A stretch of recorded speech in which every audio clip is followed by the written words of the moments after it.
Hoje a gente chega à nossa última oficina do ano, então a gente está num clima aqui de celebração, né, por ter vencido várias etapas do projeto para chegar até aqui, e a gente vai fechar essa oficina hoje com o tema antecipação, concessão e antecipação de férias, e fechando com chave de ouro com a convidada especialíssima, né, a professora Carla Borba.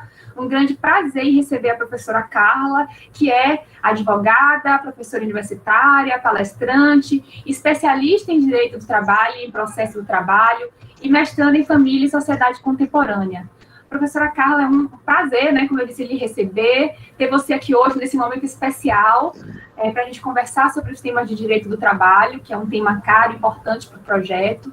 Então, agradeço a sua participação e passo a palavra para você, para a gente começar a nossa conversa sobre o tema de hoje. Bom dia a todos. Obrigada, professora Analice, pelo convite. É um prazer para mim conhecer também uma turma, né, que não seja de Salvador, porque eu sou professora em Salvador, de uma universidade particular, né, na turma de pós-graduação de Direito Trabalhista. E é um grande prazer falar do direito do trabalho, que é a minha grande paixão, né? Como eu brinco, o direito do trabalho e processo de trabalho é um fruto de lutas sociais, né? E o direito de férias é um dos direitos que eu acredito ser um dos grandes méritos, né, dessa evolução histórica que o direito do trabalho tem no nosso país. E eu não sabia que vocês hoje seria o último dia, né, da oficina de vocês, então eu acho que ficou bem emblemático, né, porque a gente vai falar de um instituto que é direito de todos, né, porque as férias são, eu brinco assim, que qualquer ser humano, até a mãe, eu brinco assim, que a mãe deveria ter direito de férias, né? Porque eu acho que é a única, eu brinco assim, que é a única profissão que eu acho que não tem ainda descanso. Mas é por uma questão de saúde, né? Então, assim, a gente vai falar de um tema hoje que eu até, antes de entrar nas MPs, né, que é o que vocês me chamaram aqui para falar dessas alterações inúmeras que tivemos, né, com a pandemia. Mas, antes de tudo, para falar de férias, a gente tem que lembrar o motivo que as férias existem, né? As férias existem para a gente ter realmente um descanso fisiológico do corpo, da mente, né? Para, inclusive, ter mais produtividade depois. E a gente vai puxar isso para o empregado hoje, né? Para relações de emprego mesmo, propriamente dita, para as relações CLT, né? Das consolidações da lei do trabalho. Mas é também uma necessidade psicológica, né? A gente está vindo de inúmeros casos, né? De síndromes, né? Inclusive relacionadas ao excesso de trabalho, à carga de trabalho, até essas questões online, né? A gente está o direito nosso de desconectar, de descansar cada dia mais, vamos dizer assim, usurpado, né? Então as férias vêm exatamente para buscar esse equilíbrio mental, esse relaxamento, essa necessidade. E não achem que esse momento de descontração é uma brincadeira à toa. É uma necessidade, inclusive, que não achem que essa luta que foi conquistada depois, né, através da lei, até na nossa Constituição Federal, né, em 88, quando que é a nossa Constituição Democrática, para trazer essa produtividade para o trabalhador, inclusive evitando até acidentes de trabalho. Vocês que são pesquisadores, né, não deixam de ser pesquisadores, né, quem está na universidade, eu brinco que deveria sempre estar atento às pesquisas, né, mas existem inúmeras pesquisas no campo até do direito laboral mesmo, de prevenção de acidentes de trabalho. As estatísticas de funcionários, de pessoas que gozam de férias, que usufruem das férias para o seu bem-estar, tem menos acidentes de trabalho, tem mais produtividade, são empregados que, em geral, estão até mais em paz com as próprias famílias, né? Vocês estão conseguindo escutar direitinho, professora? Tá ok? Ótimo. Sim. Ótimo. É porque eu fico brincando, né, que eu sou professora do presencial. Para mim, na pandemia, foi um grande, um arruaço, assim, para mim, aprender a dar aula online. Desafio, né? Desafio. Eu sou a professora do quadro. Eu brinco assim, que nem slide eu gosto. Eu sou muito do quadro, de falar, de conversar, de trocar ideia. E aí, às vezes, a gente fica falando e sem saber se tá tudo ok. Mas, enfim. Então, assim, antes de entrar no Instituto das Férias, eu gosto de fazer com que o aluno, né, que o estudioso do direito, que o operador, saiba por que existem as férias, né?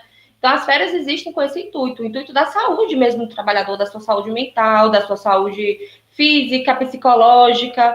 É uma questão também cultural, né? Porque, além da própria descontração que as férias existem, às vezes tem pessoas que utilizam das férias para momentos em família, para momentos religiosos, espirituais.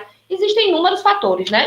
Então, assim, quando veio a pandemia, eu brinco que, assim, eu fiquei até com pena dos trabalhadores que gozaram de férias numa pandemia, porque, na verdade, não se teve nada disso. A gente não pode criar uma utopia, né? As pessoas que gozaram de férias na pandemia ficaram isoladas em casa, né? Assim, pelo menos é o que o bom senso deveria dizer, sem ter muitas atividades desse momento de descontração. Muito pelo contrário, porque estão todos, eu acredito que a maioria das pessoas do nosso país estão com suas crises, né, psicológicas internas. É um momento de muita tensão, de muito desafio, né? Às vezes as pessoas passando por familiares doentes, amigos doentes, e a pessoa fica a cabeça vazia, oficina do diabo, né? Como dizem por aí. Então, assim, o Instituto, quando veio, eu confesso que logo me assustou. Mas as MPs vieram, de fato, para dar esse equilíbrio nas relações de trabalho. Com excessos, às vezes, né? Que aí já podemos até ir para a parte das críticas. Mas no intuito das férias me assustou muito. Porque, como teve a questão, né, que a gente vai falar daqui a pouco, de jogar pagamento para depois, de não ter a previabilidade, né, do aviso, como tem na CLT mesmo, foram inúmeras novidades. E aí, vamos até entrar no tema logo. A gente veio hoje falar, inicialmente, de uma medida provisória, né, que é a 927, que ela foi assinada no início de março, que foram, além da questão das férias, teve inúmeras previsões, né, suspensão do contrato, interrupção, diminuição das jornadas, né, diminuição de salário, consequentemente, e uma delas foi a antecipação das férias, né, concessão e antecipação de férias de uma forma atípica, ou seja, de uma forma que não está prevista na nossa CLT. O direito do trabalho, o processo de trabalho, ele é basicamente, vamos dizer assim, basicamente, né, e também, no sentido de princípio, sempre segue o que? A Constituição Federal, a CLT, as leis da Organização Internacional do Trabalho também, né, que são muito interessantes, e subsidiariamente o CPC, que é o Código de Processo Civil da gente. Mas, assim, quando chegou a MP, inclusive, existiram inúmeros estudiosos, inúmeros juristas, né, fizeram provocações, inclusive, para considerá-la inconstitucional, né, mas, de fato, ela teve o vigor dela de 22 de março a 19 de julho de 2020. Aí você pergunta, Carla, ainda está em vigor a questão das férias, propriamente dita? Entendam que tem vários institutos. Hoje a gente vai falar só das férias, né? Mas, assim, a questão das férias acabou a vigência, vamos assim dizer, em 19 de julho de 2020. Então, hoje, se uma empresa quiser fazer essa antecipação de férias, como eu vou explicar já já, na forma que estava sendo a MP, não tem como mais. Isso aí foi nesse interstício aí, de 20 de março a 19 de julho, certo? Claro que teve validade durante esse período. No intuito, né, as pessoas que fizeram, vamos dizer assim, essa análise da medida provisória sempre se resguardaram muito, dizendo que seria uma das formas de prevenir o emprego, principalmente o pessoal da área de comércio, como estavam com todas as empresas fechadas, né?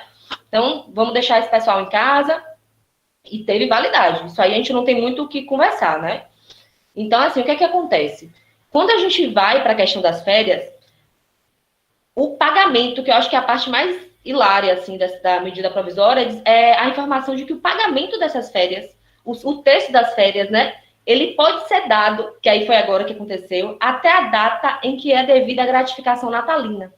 Isso foi, assim, um grande susto, porque as pessoas gozaram das férias, mas não tiveram o quê? O texto constitucional aquela época. Carla, teve empresas que pagaram? Teve empresas que pagaram, tá? Eu, inclusive, tive acesso a algumas empresas que fizeram pagamento no momento em que se deu esse gozo de férias para os empregados. Mas tiveram empresas que tiveram a sua, vamos dizer assim, a sua projeção, né, para o pagamento efetivo dessa gratificação só agora, quando o texto foi pago juntamente com o 13º. Isso é o que a MP determinou. Carla, existem empresas que provavelmente não pagaram. Existem. Isso é uma realidade, gente. A gente vive num país com inúmeros descumprimentos de inúmeras normas trabalhistas, né? Tanto que se acreditou muito que a Justiça do Trabalho iria fechar quando houve a reforma trabalhista, que já também teve uma mudança com relação às férias.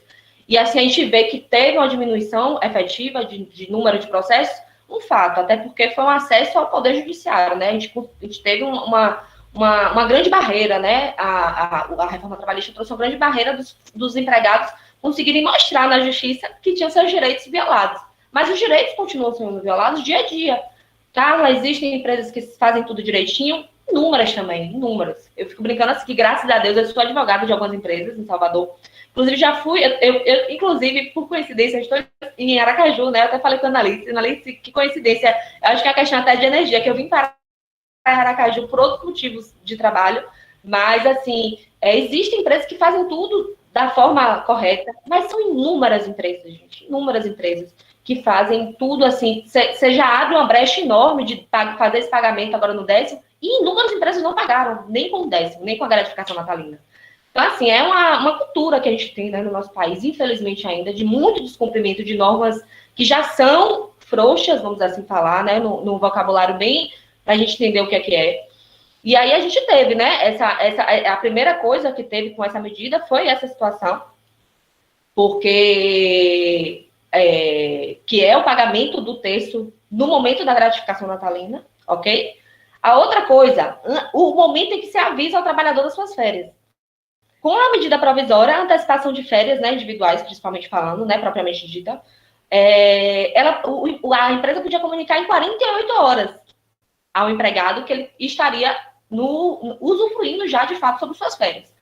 Isso também poderia ser ou por meio eletrônico, ou seja, até um comunicado por WhatsApp, por e-mail, né, que já vem uma grande novidade, porque a gente tem uma tradição ainda no direito do trabalho de termos formais, escritos, com o próprio punho, né, é ainda um direito que preza muito por essa, vamos dizer assim, ainda pelo papel, né, por termos os termos bem específicos das relações, mas aí veio essa primeira novidade, porque a maioria das pessoas estavam em quê, gente? Em home office. Então, assim, eu acho que para o empregado ir lá na empresa só para assinar um termo de férias, eu achei isso até bacana, até porque tem muitos empregados que não estavam nas suas cidades de trabalho, voltaram para suas cidades natais, né, para seu interior, para ficar perto de sua família, enfim. E aí, essa parte da MP eu achei até super interessante, por meio escrito ou eletrônico. Então, não precisava assinar propriamente dito nada, era um comunicado que a empresa fazia. Ó, em 48 horas você vai estar gozando de suas férias, certo? O mínimo de dias dessas férias, Carla, com essa MP, aí a gente vai usar até a própria CLT, né? Com o mínimo de dias, 5 dias. Teve empresa que deu 30 dias, teve empresa que deu 30 dias. A outra novidade é o quê? A gente só goza de férias quando a gente trabalha 12 meses, o quê? Consecutivos. Aí a gente tem um período aquisitivo para poder usar essas férias no ano seguinte, correto? O que aconteceu? Tinham pessoas que não tinham ainda o direito de férias. Elas não tinham trabalhado ainda os 12 meses de trabalho. E aí? Elas poderiam ter essas férias antecipadas? Poderiam. E aí foi, assim, um grande choque, inclusive, porque se a gente for puxar o motivo das férias, né, as pessoas estarem trabalharem um ano, ter um ano cansativo para poder, assim, usufruir desse momento de descanso, tiveram pessoas que tiveram suas férias proporcionalmente realizadas, bizarramente, trabalhando 4 meses e já estavam no gozo de férias. Então, assim, essa foi, assim, uma tristeza mesmo, assim, eu confesso, eu sou eu brinco assim, que eu sou uma professora que eu falo muito minha opinião, porque a gente tem que analisar, eu acho que o operador do direito não pode não viver a situação social mesmo do país em que a gente aplica, né? Então, se a gente pensar que essa antecipação de férias foi proporcional e pensar assim, quanto tempo, Carla? 4 meses de trabalho, 4 dozeavos, é dolorido. Até financeiramente falando, que a pessoa vai ficar em casa, vai gozar eventualmente até dos 30 dias, vamos supor que antecipasse os 30 dias, mas esse dinheiro só iria receber em dezembro, que a gente nem sabe efetivamente até que ponto, né, essas empresas estão cumprindo, se cumpriram, na verdade, agora, né, ou não. Deixa eu pensar, já falei da questão da antecipação, já falei da questão do momento em que se avisa, né, que é completamente diferente da nossa CLT, e já falei do momento de pagar, certo? Carla, a MP caiu. E aí, por que não está mais em vigor? Porque a maioria das medidas provisórias, dos outros casos de medida provisória, né, que foi para preservar, como a redução de salário, né, que é a redução de proporcional do trabalho, como a suspensão de contrato de trabalho, foram incorporadas numa lei chamada Lei 14.020, que foi, acho que em julho, mais ou menos. Eu não lembro a data exatamente, vocês podem até depois pesquisar, mas o número da lei é Lei 14.020. Isso aí, com certeza, eu gravei, porque é uma lei que a gente acaba usando muito, quem está militando na área trabalhista, né? É uma lei que a gente tem usado o tempo inteiro para fundamentar em coisas, né? Só que essa lei não fez nenhuma alusão à questão das férias. Ou seja, de fato, não tem mais essa aplicação atualmente. As férias ficaram para as pessoas que gozaram daquele período, mas hoje, se um empregado quiser comunicar 48 horas antes, né? O empregador quiser comunicar ao empregado que 48 horas antes ele vai sair de férias, isso não pode ser feito mais hoje. Isso foi feito naquele interstício, ok? Aí a gente vem para uma novidade até. Eu fiz até um informativo há uns 15 dias atrás, para algumas empresas e para alguns trabalhadores que estavam me perguntando demais sobre a questão de como essas férias estariam sendo utilizadas no parâmetro ou não do 13º, né, para o pagamento do 13º, essas suspensões contratuais, como é que fica, Carla? Vai incorporar, não vai incorporar? Saiu uma nota técnica. Eu tenho que me corrigir agora, porque eu sempre falo o Ministério do Trabalho até hoje, mas não existe mais, né? Nosso Ministério da Economia. Saiu vamos dizer assim, um norte, né? A nota técnica, ela é o quê? Ela é com orientações básicas sobre como é que ficariam essas questões para essas dúvidas de cálculo de 13º, sobre essas férias, né, dos trabalhadores agora. Isso foi agora recente, tá bom, gente? Foi agora em dezembro. E o que é que essa nota técnica dizia? As férias para os contratos suspensos, ou seja, aqueles contratos que a empresa não ficou pagando salário, quem ficou pagando salário foi o quê? A União, né? Quando teve a suspensão contratual, o empregado deveria estar em casa trabalhando, e aí vou contar um outro lado para vocês. Vocês acreditam que tem empresas, e aí eu falo assim com propriedade, que eu fiquei chocada, mas isso existe, que suspenderam o contrato, mas os empregados estavam trabalhando? Então, crime, inclusive, contra o erário, né? Mas isso é uma coisa que não vai vir à tona agora, porque está todo mundo nas estabilidades. Então, ninguém vai colocar ninguém na justiça agora, ninguém vai tomar providência nenhuma. Isso a gente vai começar a ver, acredito eu, lá para o meado do ano que vem, talvez, né? Como a gente ainda tem os prazos, né, para poder distribuir a ação até 2 anos depois da rescisão, aí é que a gente vai começar a ver coisa, porque agora tá tudo o quê? Todo mundo, vamos dizer assim, pisando em ovos, sem entender muita coisa. Eu brinco que, assim, qualquer parecer que eu dou hoje na área trabalhista, e olha que eu sou uma pessoa que fica o tempo inteiro pesquisando, olhando se saem novidades, eu tenho um postzinho que traz todos os informativos do Ministério da Economia, eu já ia falar Ministério do Trabalho de novo, do Ministério da Economia, sobre as novidades trabalhistas. Mas, assim, qualquer coisa que eu falo hoje em dia, quando eu não tenho muita certeza, eu tenho a humildade de falar assim, deixa eu olhar se teve alguma novidade, porque, assim, a gente pisca o olho, é capaz da gente já estar com alguma outra mudança. Então, assim, tivemos essa nota técnica, que é o que tem de mais recente, né, nessa nossa rotina, né, nessa dinâmica trabalhista. E aí, ficou muito claro essa questão. Não é considerado para aquisição das férias, né? Então, ano que vem, esse período, se o contrato estava suspenso, não vai ser considerado para aquisição das férias. Então, o empregado vai ter que o quê, Carla? Completar o período aquisitivo, ou seja, 12 meses trabalhando sem esse contrato suspenso, para ter, eventualmente, o gozo de férias no ano que vem, por exemplo, né?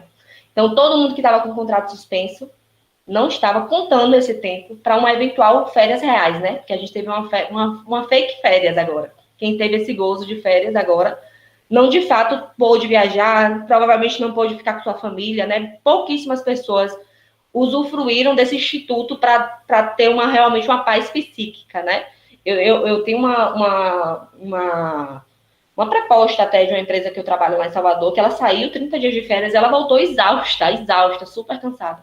Aí eu falei, menina, como foi suas férias? Aí brincando já, né? Porque a gente tem uma relação muito íntima. E aí ela falou assim, que férias? Por quê? Não tinha diarista em casa, não tinha ninguém, muito pelo contrário, eu estava ainda ajudando minha mãe nas atividades domésticas. Então ela falou assim que ela voltou acabada, cansada, cada hora era uma novidade, até em relação à saúde, acho que ela teve uma pessoa bem próxima. A gente não pode ainda fantasiar que a pandemia terminou, né? A Vanessa Grimaldi, eu acho que ela está até assistindo a gente, talvez, no YouTube, ela é a minha sócia, e ela foi uma pessoa, assim, que eu confesso que quando ela ela ficou entubada, né, 15 dias. Então, assim, eu quase perdi minha sócia. Às vezes a gente só tem noção do que é a pandemia quando acontece uma semi-fatalidade, que graças a Deus não aconteceu pior, né, mas, assim, a gente viu muito perto, né, a cara da morte na pandemia.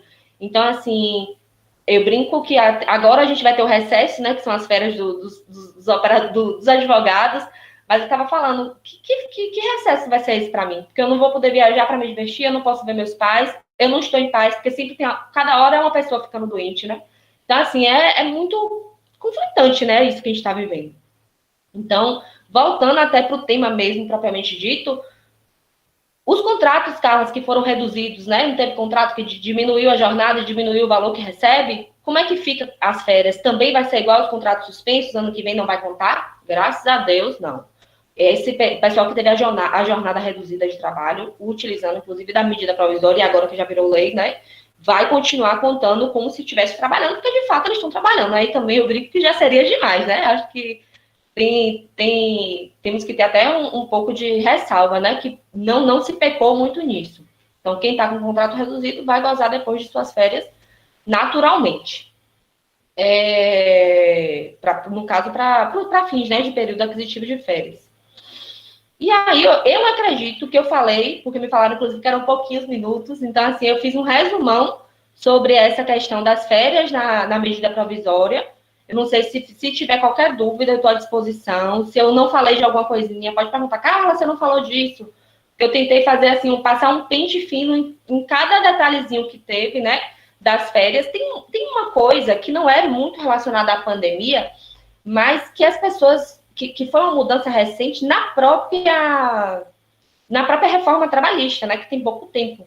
Foi em 2017, se não me engano, não foi? 2016, 2017, não foi a reforma, eu esqueci agora o ano, mas assim, o parcelamento de férias, antigamente, né, eles não podiam ocorrer em 10 dias, né? Tinha que ter pelo menos 10 dias corridos. E aí, depois, Carla, como ficou com a reforma? Um período só que não pode ser inferior a 14 dias. Os outros podem ser inferiores a 5 dias corridos. E aí eu brinco, será que isso é realmente um gozo de férias? Do início lá da minha fala, que eu falei que era para dar esse conforto psicológico, que era para dar essa paz ao trabalhador, de ele realmente se desconectar das atividades, 5 dias de folga, né? Porque para mim isso não é nem férias. Eu acho que sai um pouquinho do Instituto das Férias, então a gente ia até para uma folga, é um feriadão, né? Isso daria esses efeitos para a prevenção dos acidentes de trabalho, como eu falei, daria prevenção a eventuais síndromes, né, relacionadas ao trabalho e à psique do trabalhador. Eu não sei, inclusive uma boa pesquisa de campo, né, para a gente começar a avaliar se esses detalhes que estão se fazendo com as férias de trabalhadores, cada hora uma novidade, né? Já tinha tido essa novidade absurda com a reforma trabalhista, porque, ao meu ver, aí já é uma opinião, tem juristas que acreditam que é algo ok, porque tinha empregado que nem gozava nem de 5 dias, né? Porque a empresa precisava muito, então a empresa optava por pagar a dobra legal para ficar com aquele empregado, porque não tinha quem iria substituir ele. Então é melhor dar 5 dias para esse cara do que não dar nenhum. Se a gente for pensar desse modo extremista, também concordo dessa forma. Mas eu acredito que as férias são uma conquista mesmo, de fato, de muita luta sindical, inclusive, né? Porque as pessoas trabalhavam sem folga, com horários, jornadas absurdas. Então, foi uma conquista que teve seu motivo. As pessoas realmente adoeciam demais, as pessoas morriam em ambiente de trabalho, os índices de acidentes como causa morte, né? Ocasionando literalmente ou grandes lesões físicas dos trabalhadores, principalmente operários em indústria, diminuiu muito com essas, vamos dizer assim, essas interrupções, né, de jornadas exaustivas. E aí fica até uma dica, né, quem gosta de fazer artigo científico, de pesquisar, de avaliar realmente, né, até avaliar no sentido de pegar dados. Vamos ver aqui como é que está tendo esses efeitos. Essas pessoas estão ficando menos doentes, mais doentes, essas pessoas estão tendo mais acidentes de trabalho, menos acidentes de trabalho. São opções, né, de pesquisa até para essa área. Tem muita coisa, assim, que pode decorrer desse gozo ou não gozo das férias. Acho que cheguei no meu tempinho, né, de 20 minutos. É isso. Obrigada, professora Carla. Foi muito bom, muito esclarecedor, né, a sua exposição, foi muito bom. A gente passa agora, né, para o debate, né, para as dúvidas dos nossos grupos, né, a gente tem 2 grupos de direito do trabalho dentro do nosso projeto, né, e eles fizeram, né, um estudo prévio e levantaram algumas dúvidas que eles tiveram, né, a respeito desse tema.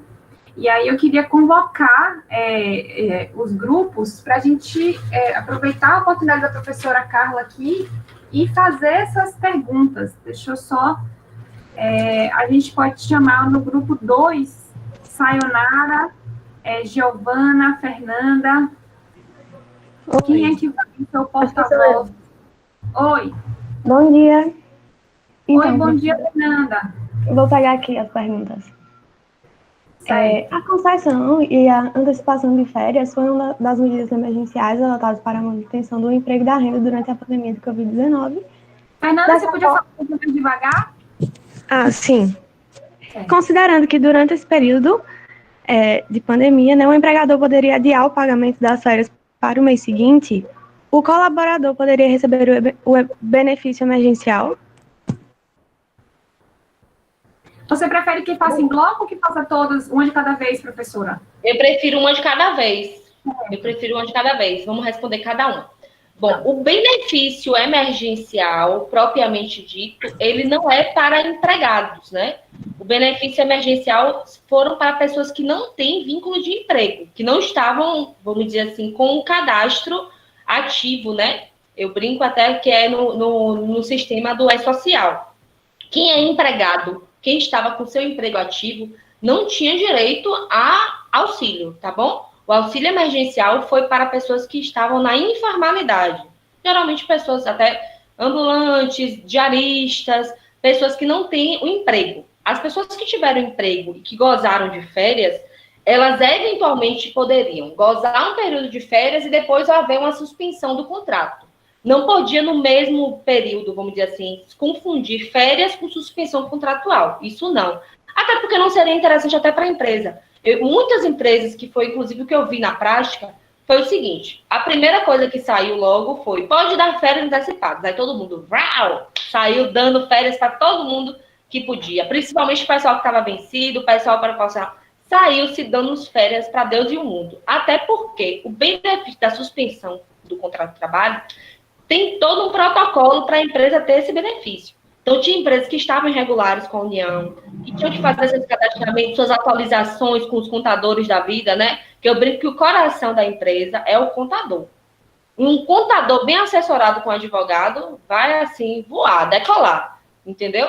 Então, assim, na prática, Carla, como é que eu vi isso? A primeira coisa, o pessoal, foi ou férias ou a suspensão, e aí acabava esse período, e aí englobava uma férias ou um período de férias, ou a suspensão ou a redução de jornada. Mas não nos mesmos dias, porque isso não seria inteligente mesmo para a empresa. Isso seria, vamos dizer assim, dar um tiro com o próprio pé. E assim, é uma coisa interessante para vocês observarem na prática. Eu vou confessar, eu sou péssima no sistema de E-Social. Não é a minha. Eu tenho uma pessoa no escritório, trabalhou no escritório de contabilidade, que me auxilia demais, porque não é a minha. Advogada, eu brinco assim, não é minha função, mas a gente tem que ter uma noçãozinha de como é. Quando a gente lança qualquer coisa no E-Social, lançou férias, lançou suspensão, lançou redução de jornada, aquilo ali vai estar travando aquele período para gozar do que foi lançado. E aí, quando ele disponibiliza de novo, tanto que teve pessoas que deram a suspensão e não lançaram no sistema. O que aconteceu? Chegou no final do mês, o empregado ficou sem o benefício, né? Que seria o benefício diretamente ligado ao seguro-desemprego. Que, na verdade, quem recebeu, as porcentagens que se recebia da suspensão ou da redução, é de um fundo, né, que é ligado ao seguro-desemprego, não do auxílio emergencial, vamos dizer assim, que foi R$600, depois reduziu para 300, né? Só para ficar claro. Eu esclareci, Fernanda, a sua dúvida? Oi, sim, esclareceu sim. Posso continuar as perguntas? Pode. Tendo em vista o contexto da pandemia, quando o funcionário apresentasse sintomas de gripe com a possibilidade de Covid, as férias poderiam ser antecipadas completamente, ou seja, sem a divisão de 15 dias em 15 dias, para dar ao funcionário férias em espaços distintos de tempo. E, após a antecipação, em caso de real contágio por Covid-19, qual medida deve ser adotada quanto ao afastamento do funcionário? Pronto, vamos lá. Vamos para a primeira pergunta. Veja se eu entendi. Se a pessoa estava com suspeita de Covid, mas não estava ainda confirmado. Se a empresa poderia dar férias, seria isso a pergunta? A primeira, Fernandinha? Isso. Pronto. Nessa primeira pergunta, o que é que acontece? O empregado que informa a empresa que está com suspeita de coronavírus, ele tem que apresentar um atestado, certo? Ele tem que apresentar um atestado para que esses 15 primeiros dias ele fique vamos dizer assim, resguardado, inclusive com pagamento até pela própria empresa, né, do salário. Eu entendo que seria uma ilegalidade, ao meu ver, isso é uma análise minha, de dar férias a uma pessoa que informou que poderia estar com uma doença, ok? Que está com suspeita. A gente sabe que o resultado tudo demora. Chegou depois do 15º dia, a pessoa confirmou, é INSS. Aí teria que ser informado ao INSS. A própria empresa informa para a pessoa fazer a sua perícia. Outra coisa, Procar não sabe quase nada de previdenciário. Não é muito a minha. A área previdenciária, que as pessoas atrapalham como se fosse da área trabalhista, né? A área previdenciária é uma área que caminha, eu brinco assim, que inclusive todo escritório que tem a área trabalhista é muito interessante que tenha o quê? Um coraçãozinho previdenciário. Porque quando surgem dúvidas, eles são interligados. No meu escritório, por exemplo, é minha sócia que é da área previdenciária. E aí... ia falar alguma coisa, Nanda? Acho que saiu, mas acho que foi sem querer. Então, assim, o que acontece? A Previdência, né, o INSS, deve ser informado para que a empresa também não é obrigada a ficar, né? Cada hora acho que alguém está gripado. As empresas não têm como também aguentar isso, entendem, gente? As suspeitas e transformar isso eventualmente em folgas ou fica em casa. Não tem condições financeiras, às vezes, né? A gente sabe que muitas empresas, graças a Deus, fizeram o trabalho remoto, né? O teletrabalho, inclusive com a concessão da própria medida provisória e depois confirmado pela própria lei. Mas eu entendo que o empregado comunicou à empresa que ele está com suspeita, a empresa tem que o quê? Tá bom, me consegue um atestado. Essa é uma atuação de uma empresa, inclusive, que tem o jurídico. Porque aí a pessoa já vai computar aquilo ali como um atestado e se resguardar para, eventualmente, se for confirmado, encaminhar para o INSS. Se a empresa aceita o de boca que está com... acho que eu tô gripada, não vou. Isso até fora de pandemia. Se essa prática fosse relaxada a esse ponto, infelizmente, eu acho que a gente teria grandes problemas, né? No sentido até no sentido até de se como descontar ou não o dia de trabalho, né? Que a gente tem que ir também para a ideia de que muitas pessoas têm bom senso, mas que, infelizmente, muitos cidadãos não têm bom senso, né? Tem muitas pessoas que se aproveitam desses momentos pandêmicos, inclusive, para poder, eu tô gripado, mentira. Aí você vai no Instagram da pessoa, a pessoa está lá curtindo a vida adoidadamente. Foi uma brincadeira até que a gente fez. Teve uma empresa da área de TI que colocou todos os empregados em home office. E falou, só vou abrir quando tiver vacina. Graças a Deus, a equipe da diretoria são bem conscientes. E aí eles falaram vários números, não que a pessoa não possa pegar, mas vários empregados, tipo, vivendo a vida como se não houvesse amanhã, principalmente o pessoal mais novo, né? E aí se cogitou até, rapaz, vamos voltar presencial ou não, porque tem alguns tipos de trabalho, principalmente com pessoas, às vezes, que não têm a maturidade profissional, que a produtividade tem caído com home office. Tem pessoas que não. Eu brinco que disciplina é liberdade. Tem muitos profissionais que vão continuar em home office, mesmo que depois voltar a pandemia, porque conseguiram manter uma produtividade boa para as empresas ou para o seu próprio negócio. Então, não teria problema nenhum. Mas as pessoas que ficaram em home office e continuaram, eu fico brincando assim, que tipo, não tô nem aí para a pandemia e vou viver como se não houvesse amanhã, é um tiro do próprio pé, né? Porque a empresa hoje em dia tem acesso a tudo. Não se enganem, né? Que as empresas estão com os olhinhos por aí nos Instagrams da vida, olhando tudo. E isso, eventualmente, pode ter um prejuízo na hora de escolher quem vai ser demitido, se é uma pessoa que está tendo uma produtividade muito boa, que está se resguardando ou não, né? Não como justa causa, mas como eventual, sem justa causa, para avaliar quem é o perfil que está interessado, de fato, em produzir para aquela empresa. Tá certo? Tinha uma segunda pergunta dentro da primeira pergunta, Nanda. É porque eu não tenho acesso às perguntas. Se eu não recebi alguma coisa... Eu vou repetir. Oi? Não, é só para chamar. Tá. Sim. E após a antecipação, em caso de real contágio por Covid, qual medida deve ser adotada quanto ao afastamento do funcionário? Bom, se o funcionário ele fica doente, vamos dizer assim, no período de férias, né? Ele já está de férias e ficou, vamos dizer assim, doente com quando dentro das férias, infelizmente não vai ter nenhum tipo de benefício, a não ser que as férias acabem e ele precise de atestados para mais dias além de férias, aí ele tem que buscar um atestado para continuar afastado da empresa. Mas não é assim, eu brinco que é assim, você gozou 30 dias de férias. Vamos fingir que a pandemia não existe para a gente ir puxar até para a realidade. Eu tô gozando 30 dias de férias. Aí tô viajando, tô lá bem plena na Austrália, tomei uma queda, me estrubufui toda. Então, assim, eu tive um caso fortuito, né? Porque às vezes não é ligado diretamente à empresa. A gente sabe que se tiver nexo causal, aí vai ter outros arranjos, até de dano moral, eventualmente, que já tem se discutido, né? Sobre o contágio efetivo se a empresa não está tomando todos os cuidados. Mas vamos supor que não existisse pandemia. Eu estou de férias, 30 dias curtindo lá no exterior. Sofro um acidente fatal, assim, bem, não fatal de morte, mas bem bizarro. Acaba meus 30 dias de férias. E eu preciso de mais 15 dias porque eu vou fazer uma cirurgia. O que acontece? Eu tenho que juntar um atestado na empresa e a empresa tem que me manter afastada. Minha cirurgia deu problema e eu preciso de mais 30 dias para me recuperar da cirurgia, a empresa não tem que arcar com esse dano que aconteceu. Porque aí já foge, inclusive, da possibilidade material que tem da empresa. Então, quem é que tem que arcar com isso? O que se paga todo mês para que se tenha esse seguro que eu brinco, que é o INSS. Então, a pessoa vai ficar afastada pela Previdência dependendo dos dias que for, tá certo? Mas se a pessoa ficou de coronavírus nas férias, infelizmente, ela vai continuar de férias se cuidando. E aí, depois, se precisar de mais dias, ela consegue um atestado e aí vai se avaliar a quantidade de dias para poder ter o afastamento depois pela Previdência. Tá certo, obrigada.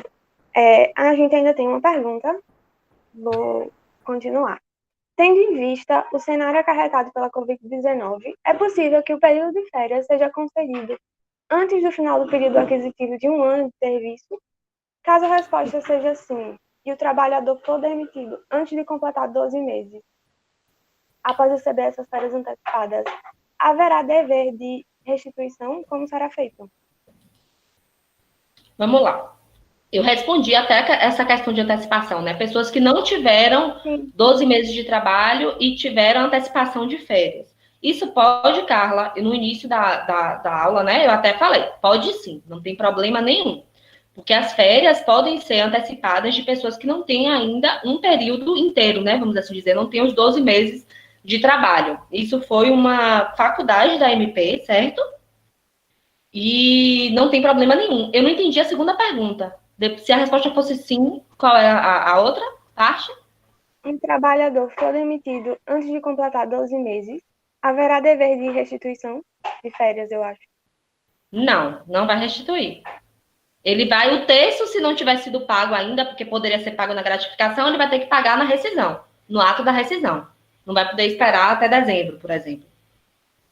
Tá, entendi. Acho que o meu grupo termina aqui. Muito obrigada pela contribuição. Foi excelente. Obrigada, Fernanda, pela participação. E agora eu queria chamar o grupo 2, né, que faça suas perguntas. O grupo 3, desculpe. Beatriz, Ana Luísa, Graziele, Keila.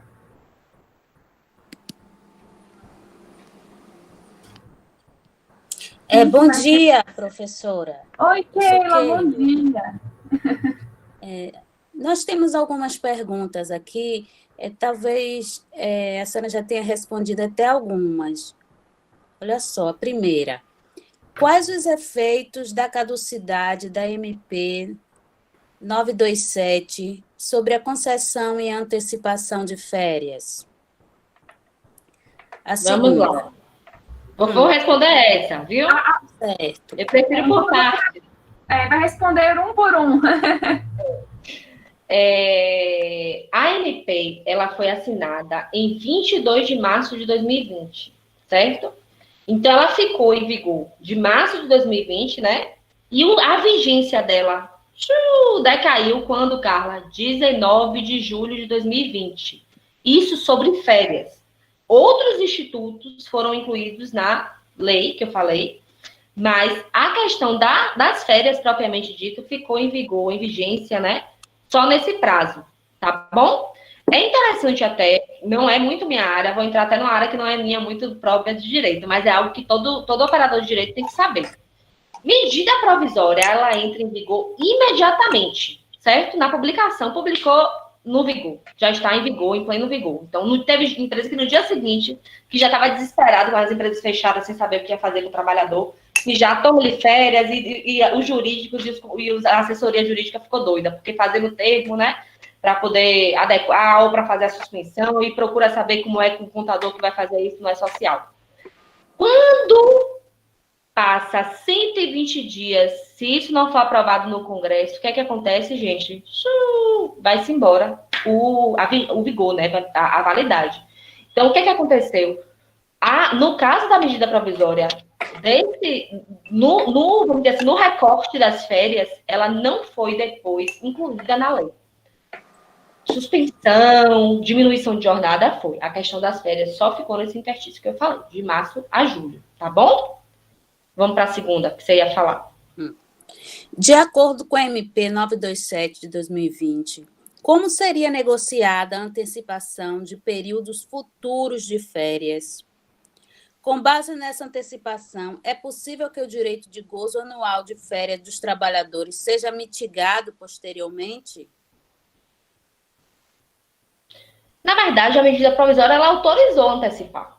Então, assim, a gente não tem como discutir muito o que estava em vigor naquele período. Se a pessoa não tinha 12 meses de trabalho e a empresa utilizou nesse meio tempo que eu acabei de falar, de março a julho, para antecipar essas férias, né? Que não estavam ainda com 12 meses do período aquisitivo e já usufruiu, não vai ter como depois discutir se isso foi dentro desse interstício. Agora, se a pessoa fez isso em agosto, em setembro, se é uma empresa que não está antenada nos períodos, né, de interstício do vigor e fez isso em agosto, em setembro, vai poder, inclusive, o empregado buscar isso até na própria Justiça do Trabalho, né? Se a empresa não buscar. Aí, Carla, a empresa é obrigada a dar novamente esse período de férias? De forma nenhuma. Não vai poder, vamos dizer assim, ter uma nova férias desse período. Esse período de férias que foi dado, ele tem validade total. Eu não sei se seria isso a pergunta, né? Uhum. Eu entendi corretamente. Não, foi isso. A terceira pergunta.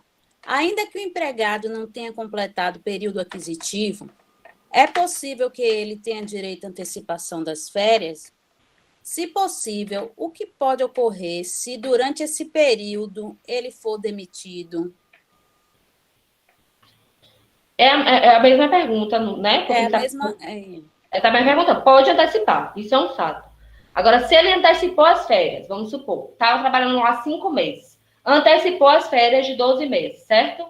Dos 12 meses de trabalho. E aí ele foi demitido, não é isso? O que é que vai acontecer? Ele vai ser demitido, ele não vai receber esse terço, né? Vamos dizer assim, esse terço que deveria ser pago em dezembro, ele vai receber no momento da demissão. E eu acho que o que você está perguntando é se esses meses a trabalhar pode ser abatido na rescisão, né? Porque ele está dando um gozo de um período antes da hora. Isso. Pronto. Se a empresa pagou integral pelos 12 meses, ela pode abater. Porque o empregado não vai estar, de fato, trabalhando os 12 meses. Só que tem muitas empresas que estão pagando proporcional. Ela paga 4/12avos, como se fosse um proporcional, entendeu? E deixou o terço para pagar agora no final do ano. Então, isso, assim, é muito novo, né? Então, a gente não tem nem como saber como, de fato, as empresas estão aplicando. Mas se ela pagou os 12 meses e o empregado não vai gozar 12 meses, eu entendo. Aí é uma posição até, vamos dizer assim, como advogada. Eu entendo que ela pode abater, porque, de fato, não está gozando, né? Uhum. Certo. Mais uma pergunta. É certo que as MPs foram extremamente importantes, mas em que sentido quantitativo, porcentagem, quantos empregos foram realmente salvos com antecipação das férias dos funcionários? Qual foi o peso real dessa medida comparada com as demais? Vamos lá. Essa pergunta é uma pergunta bem assim de pesquisa, né? E botaram a prova numa saia de justa, né? Eu vou ser muito franca. Eu não sei até que ponto existem de fato pesquisas, vou ser muito transparente. Porque acho que seria até uma coisa regional, né? Como está em Salvador, como está na Bahia, como está em Sergipe, como está em Aracaju, como está no Brasil. Eu não tenho acesso a esses dados. Eu vou dar uma opinião, vamos dizer assim, Carla, o que é que, Carla, você acha sobre essa questão da antecipação de férias? Se teve, de fato, uma prevenção dos empregos? Gente, eu acho que teve muitas coisas da medida provisória que ajudaram, né, a prevenir o emprego, principalmente a suspensão e a redução de jornada de trabalho, né? As férias, eu acredito que deu um respirar, talvez, nos empregadores de um mesinho, mas eu não acho que isso tem efeito de prevenir ou não a empresa, de demitir aquele empregado ou não. O que eu posso falar, que é uma coisa que eu estava olhando passou até na reportagem hoje, naquele jornal que tem de manhã no EBA TV aqui, né? Foi algum desses regionais, mas foi um jornal que estava falando como a taxa de desemprego tem aumentado, né? Então, assim, o IBGE, se eu não me engano, foi alguma coisa do tipo, em maio tinha 10 mil empregos, aí depois 11 mil, depois 12 mil, 13 mil, está aumentando cada mês, né, no Brasil, em termos de Brasil. Então, ele até falou na reportagem que o aumento parece que foi em volta de 30% de desemprego. Então, assim, e aí? Esse desemprego, vocês estão achando que a MP ajudou ou não a ter um desemprego? Aí dá uma tese, uma dissertação de mestrado até. Porque aí você pesquisar, né, regionalmente, se isso está tendo validade ou não, tem que fazer realmente uma pesquisa de campo. Ao meu ver, aí é uma opinião, deixar muito claro, que eu não sei de estatísticas. Estou falando aqui de números abstratos, mas eu sei que está tendo uma progressão de desemprego, ou seja, a taxa de desemprego está paralisada? Mentira. Na pandemia, a taxa de desemprego está aumentando. Muitas empresas estão fechando, muitas empresas estão em recuperação extrajudicial. Eu tenho meu escritório, eu não trabalho com recuperação judicial, né? Não é um foco do meu escritório. Mas eu tenho algumas colegas que trabalham em escritórios especialistas em falência e recuperação judicial de empresas, e elas estão, assim, para enlouquecer. Primeiro, que está para montar a equipe de advogados, porque não tem muito advogado especialista nessa área empresarial de recuperação de empresas. Então, você tem, é um tipo de trabalho que você tem que ter administrador, você tem que ter um contador muito bom, você tem que ter você vai fazer um balancete, né, da vida da empresa para poder até priorizar os pagamentos. Então, é uma coisa totalmente, assim, de uma especialidade muito, vamos dizer assim, um recorte muito enorme no mundo do direito é o pessoal que trabalha com reparação. E eles estão para ficar loucos, porque a quantidade de empresas grandes que estão para bater as botas é enorme. Então, você acha que as férias ajudou essa possibilidade de férias, Carla, ajudou ou não a prevenir empregos? Eu acredito que a MP em si pode ter diminuído os danos, porque talvez se não tivesse a medida provisória, poderíamos ter danos assim absurdos, né, de 100%, de 50%, não sei, de desemprego, né, de aumentando, mas está aumentando, é um fato isso. Por mês, a taxa de desemprego, se a gente for ver até, eu brinco assim, a melhor pesquisa que tem é a gente olhar ao nosso redor. Quantas pessoas vocês conhecem que foram desempregadas agora na pandemia? Inúmeras. Eu, pelo menos, eu conheço inúmeras pessoas. Inúmeras. Eu tenho amigas próximas minhas que ganhavam direitinho, que trabalhavam há anos em empresas, que já tinham estabilidade, e que agora, na pandemia, assim, chegaram a suspender o contrato e esperaram a estabilidade, né? Que aí tem até uma coisa. Se você gozou da suspensão contratual por 3 meses, você não pode ser demitido por mais 3 meses. Ou seja, ficou naquela estabilidade por 6 meses. Segurou o emprego? Segurou por 6 meses. No 7º já foi embora. Quando utiliza as férias, nem tem essa estabilidade. A pessoa pode voltar das férias e já ser demitido. A estabilidade só tem para quando o governo coloca dinheiro. Então, é só quando tem redução ou suspensão de jornada. Nas férias, propriamente dita, a pessoa nem consegue estabilidade. Então, teve empresa que utilizou da MP para dar as férias, até antecipada, e depois demitiu. Essa é uma realidade. Certo. Eu tenho uma última pergunta aqui, mas acho até que a senhora já respondeu. Mas eu vou ler. Após a concessão das férias, o que fazer para pagar o terço constitucional? E os encargos do terço de férias serão pagos em qual circunstância? Junto do 13º ou no próprio recibo de férias? O recibo de férias na MP, né, ele diz que é até a gratificação natalina. Então, ele pode ser pago até, Carla, a gratificação natalina. Se quiser pagar antes, pode, claro. Não tem problema nenhum pagar antes. É até. Quando a gente faz a emissão, que é até a história do E-Social, né? Da folha, né? Do Olerite, eu sou cafona, eu falo Olerite, mas é contra-cheque, né? O nome da folhinha que sai de pagamento. Ele vai sair discriminado individualmente cada coisa. Tem empregado, por exemplo, que pega empréstimo, aí sai com uma antecipação. Tem empregado que tem férias, aí sai férias. Então, ele não vai vir junto com a gratificação, dizendo que é gratificação natalina, de forma nenhuma. É uma questão só de parâmetro de data, até a gratificação natalina. Pode ser antes, pode ser na própria data de dezembro agora, né? Que a parcela, vamos dizer assim, que ele menciona até dezembro, né? Inclusive, na MP, até a gratificação natalina. Então, o que acontece? Ele não vem junto com a parcela, ele pode ser pago numa transferência, mas ele tem que ser discriminado no Olerite, no contra-cheque, informando que se refere ao terço de férias. Tá certo? Tá certo. Muito obrigada, professora, muito satisfeita, viu? Parabéns por sua apresentação. Obrigada, Keila. foi muito bom mesmo, muito esclarecedor, professor. Acho que também a experiência prática, acho que conta muito, né, para elucidar, né, esses questionamentos dos alunos. E muita coisa que você disse também me trouxe muita reflexão.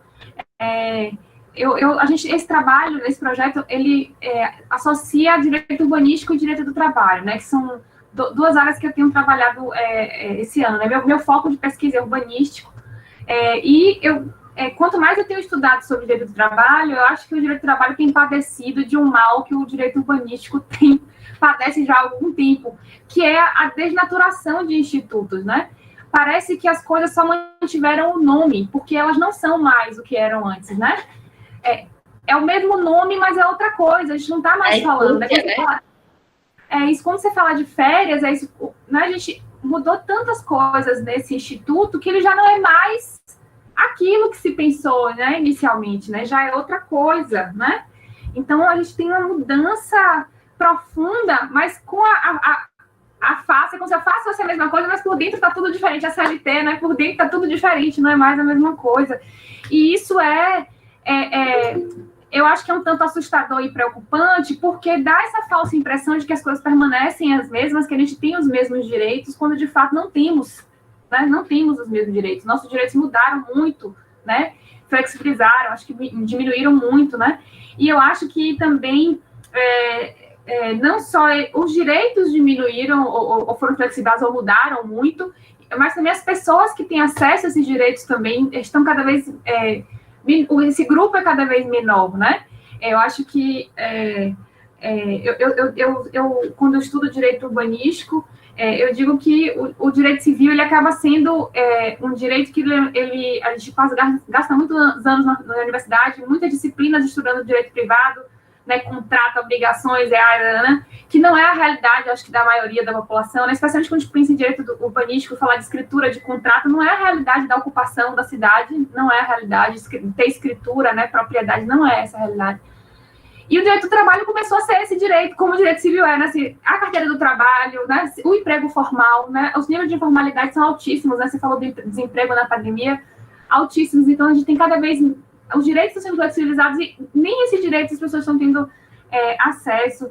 E aí, até sobre essa questão da informalidade, o questionamento, né, qual o impacto dessa mudança nas férias na saúde do trabalhador, né?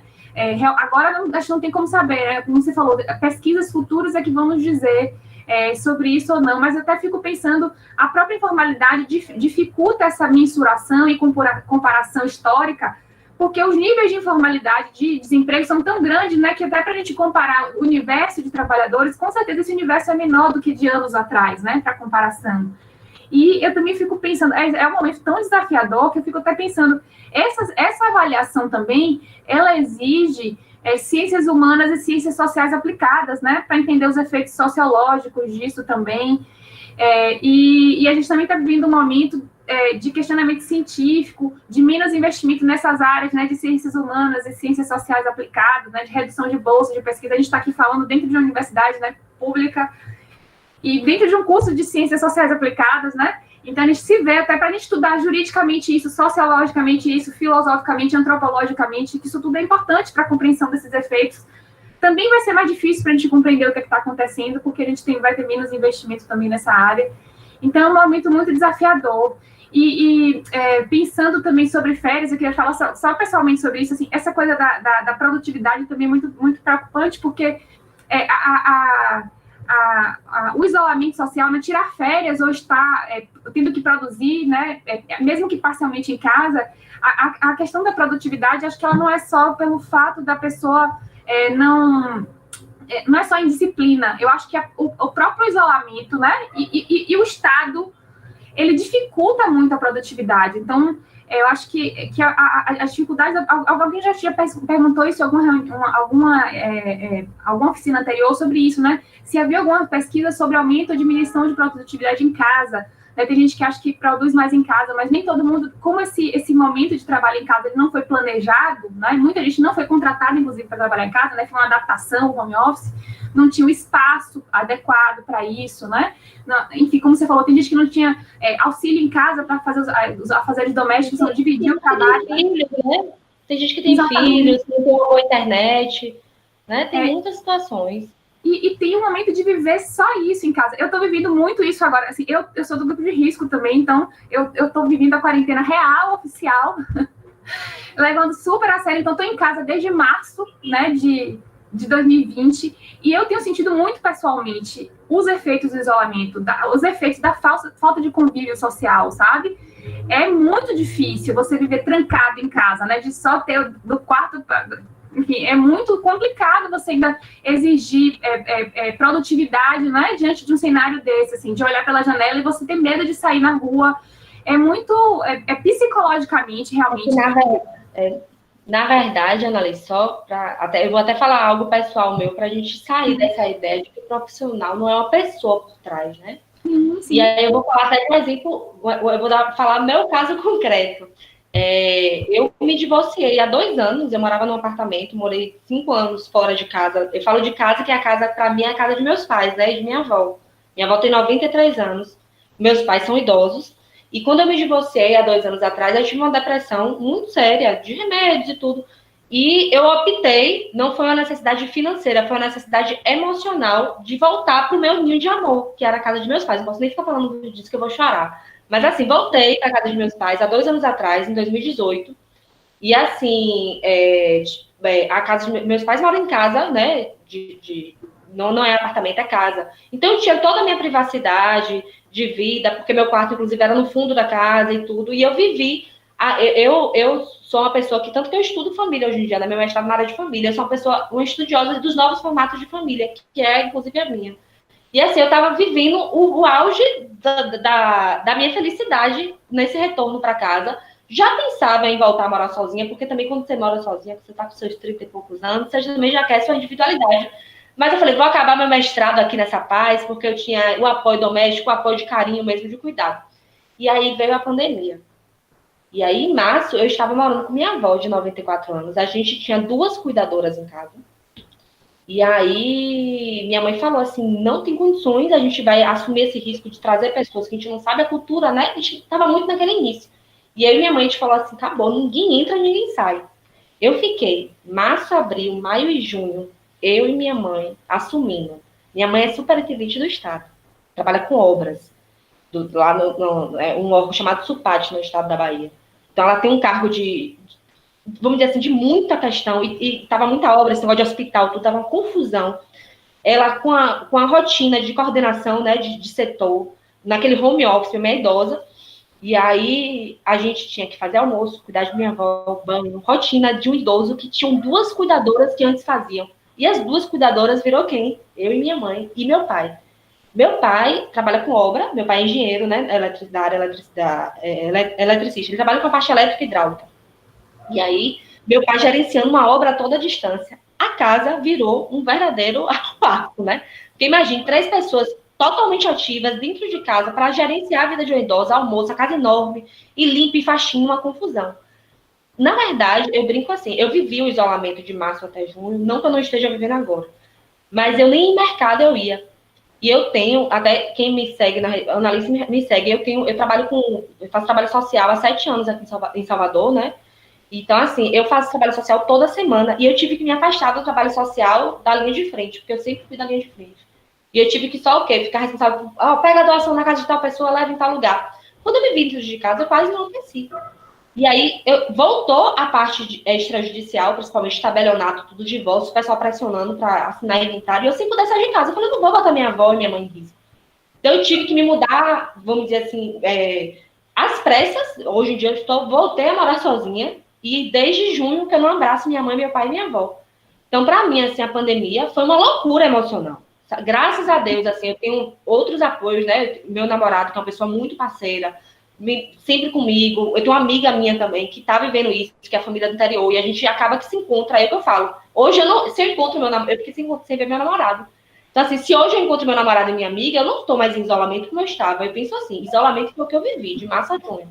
Então, assim, hoje eu tenho que sair para tabelionato, tudo. Eu só uso máscara descartável, naquela loucura, assim. Voltei a fazer minha ação social com máscara descartável, com face shield, né, que chama, toda equipada, blusa UV por baixo. Mas, assim, graças a Deus, nunca fui contaminada, continuo com toda a segurança que eu posso, né, Mas eu tive que voltar a trabalhar, porque eu precisava, inclusive, me sustentar. Porque a professora universitária, e assim, graças a Deus, a Estácio, né, que é onde eu dou aula, a gente continuou online, só que não paga minhas contas, a verdade é essa, o que me sustenta é a advocacia. Então, eu tive que voltar para a linha de frente. Hoje em dia, eu não vou para o escritório todo dia, só vou quando não tem jeito, porque tem cliente que não quer online, né, que não se acostumou com essas modalidades.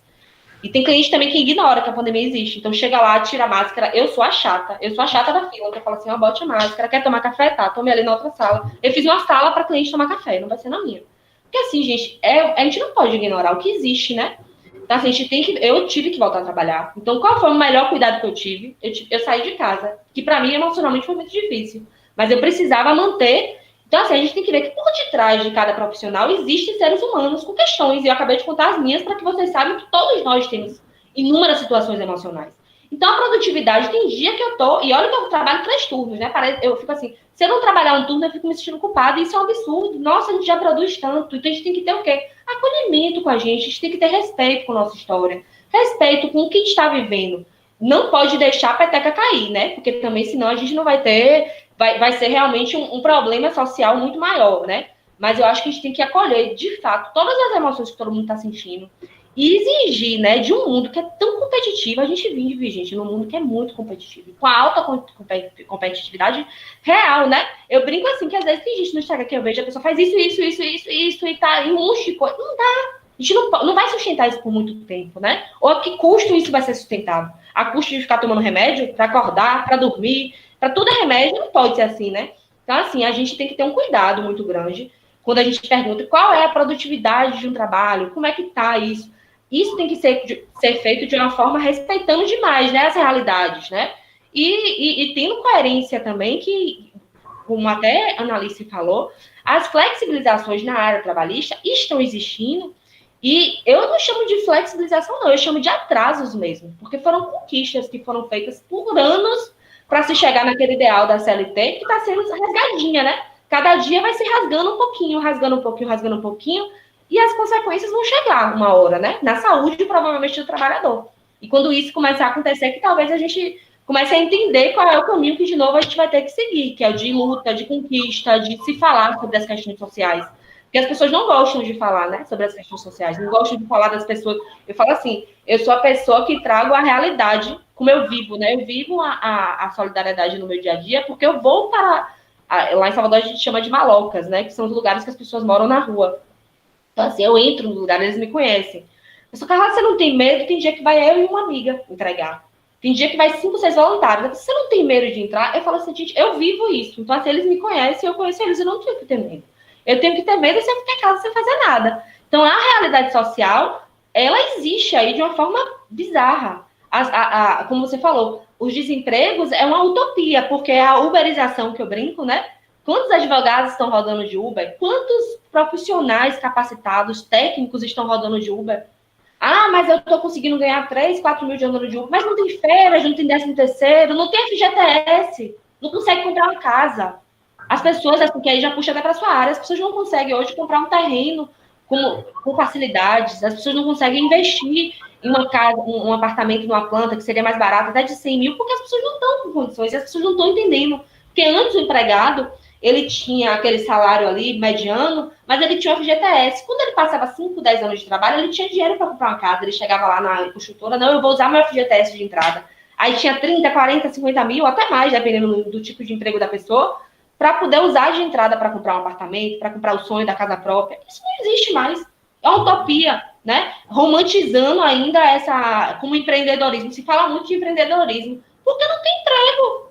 Porque a verdade é que os empreendedores, e aí eu falo como eu, que eu faço 1000 coisas, né? Eu boto meus ovinhos em várias cestas, porque tem emprego. Porque se tivesse um emprego bom, o que é um emprego bom, Carla? Trabalhar como eu já trabalhei em fábrica, fui advogada de uma fábrica, um salário muito bom para trabalhar meio turno. Isso era um emprego bom, me dava dignidade de emprego. Isso não existe mais. A gente sabe que na área do direito é utopia, né? As pessoas ganham por aí R$1.500, R$2.000, não tem férias, não tem nada, e acham que isso é muito bom. A gente tem que deixar de ser hipócrita. Porque a pessoa vai no mercado para ver quanto é que tá as coisas, né? Quanto é o aluguel, quanto é o custo de vida. Então não existe mais.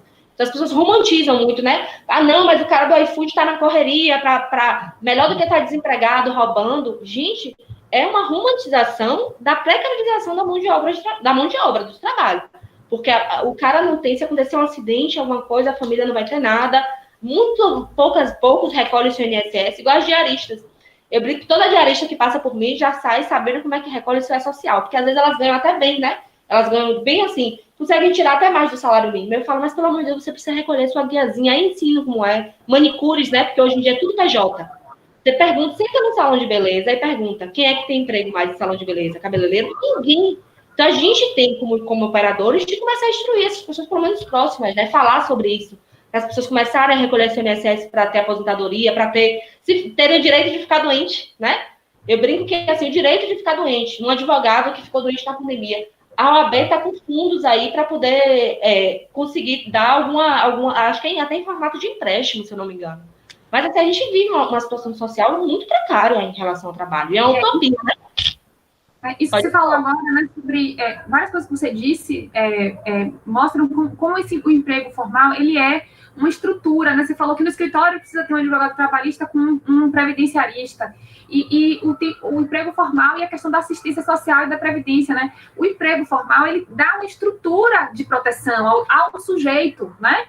Ele é importante por isso, porque ele é uma estrutura, essa coisa assim, proteção à família se esse trabalhador morrer, ou seja, é uma estrutura, né, importante de proteção ao indivíduo, que se perde quando se flexibiliza, quando se desnaturaliza os institutos, né, trabalhistas. E o que eu estava comentando nesse sentido aí que você está falando, né, das experiências e tudo mais, é que eu acho que a gente também está vivendo um momento que, diante dessas dificuldades e desafios, né, pandêmicos, eu acho que também é um momento de muita tolerância, de muita tolerância e paciência, entendeu? Diante eu tenho tentado acalmar até os meus alunos, né? Eu perguntei hoje, na última aula, como é que vocês estão? Todo mundo desesperado, fim do ano. E, gente, vamos ter calma, sabe? As coisas não vão...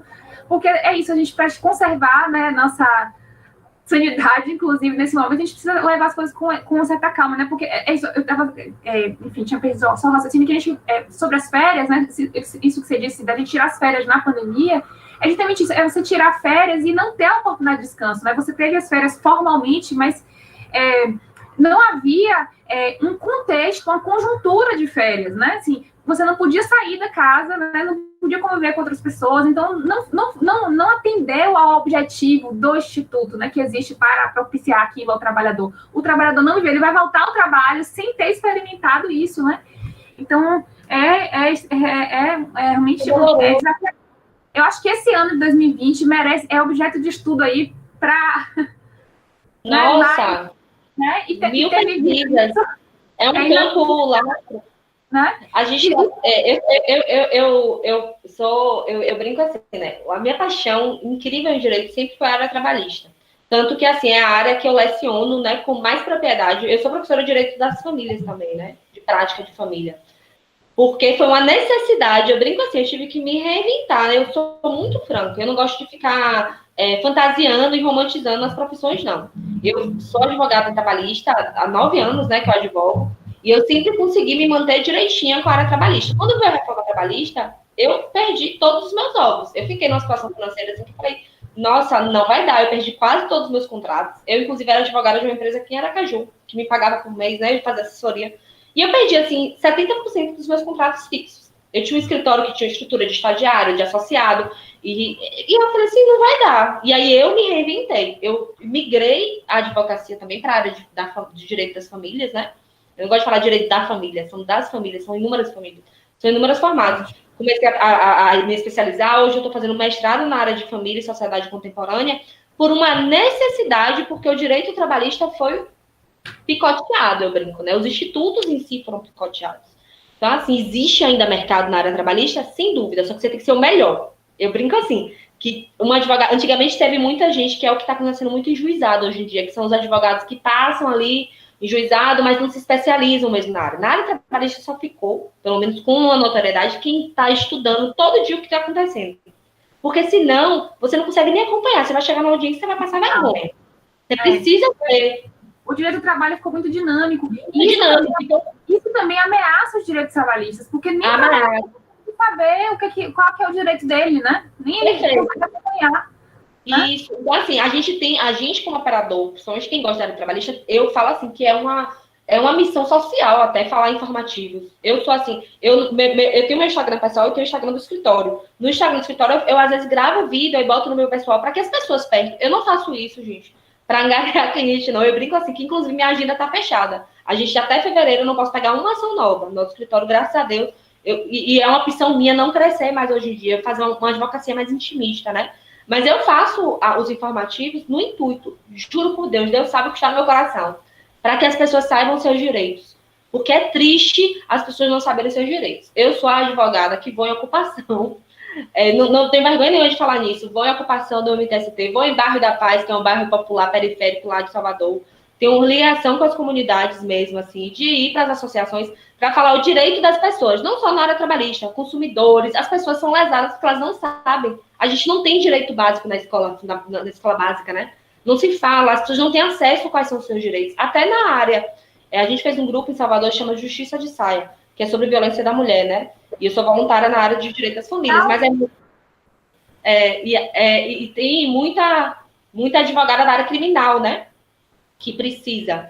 Elas não tem noção nem de como é que faz um BO, de como é que é acompanhada, de quais são os órgãos públicos. A gente não faz nem para a gente acompanhar, mas para dar o caminho das pedras, porque as pessoas não têm acesso a conhecimentos básicos de seus direitos. E isso é uma situação social. E não achem que vai ser interesse de governo X ou Y, ou de empresários de direito, dar essas informações. Isso tem que ver muito do mundo acadêmico, né? Dos estudantes, dos pesquisadores, dos professores. A gente tem que ter essa função social, como cidadão, sociedade civil ativa, né? De trazer esse conhecimento, né? Para essas pessoas saberem quais são os seus direitos. É uma questão de dignidade, né? Isso. Também acredito em tudo isso, professora. Compartilho com você. E acredito também que a missão do nosso projeto é um pouco essa também, né? Foi pensando nisso, nessa celeridade de alteração dos direitos trabalhistas, né, na dificuldade de acompanhar, e que a gente pensou em fazer esse projeto, né, para apresentar para os alunos, para os estudantes, mas também para a comunidade externa. A gente está falando de um projeto de extensão, ou seja, para falar para fora da universidade, né, um pouco sobre essas transformações no direito do trabalho, né, e eu acho que a gente cumpriu essa missão com êxito, né, trazendo pessoas, né, convidadas, né, como você hoje, né, que trouxeram não apenas a discussão legal a respeito do tema, mas também uma reflexão crítica, que eu acho que isso é importante. A gente não pode falar, né, de lei sem trazer repercussões sociais, né, repercussão para as pessoas dessas transformações. Então, eu acho que a gente cumpriu isso com êxito. Hoje é isso, a nossa última sessão, então acho que a gente realmente fechou com chave de ouro, realmente para celebrar. Eu gostaria de agradecer a sua participação, professora Carla, assim, foi muito bom, muito rico o nosso debate. Já me tornei admiradora também da professora Carla, e é isso, agradeço a sua participação, espero que a gente tenha a oportunidade de trabalhar juntas novamente, né, em outras oportunidades, outros projetos virão aí para a gente poder continuar discutindo esses temas. E é isso, obrigada, agradeço em nome do grupo, né, a sua presença aqui. Eu que agradeço o convite, contem comigo no que precisar, tá bom? Eu agradeço mesmo.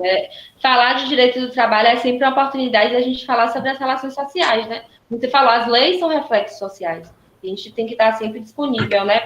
Principalmente para o mundo acadêmico, para a comunidade acadêmica, tá bom?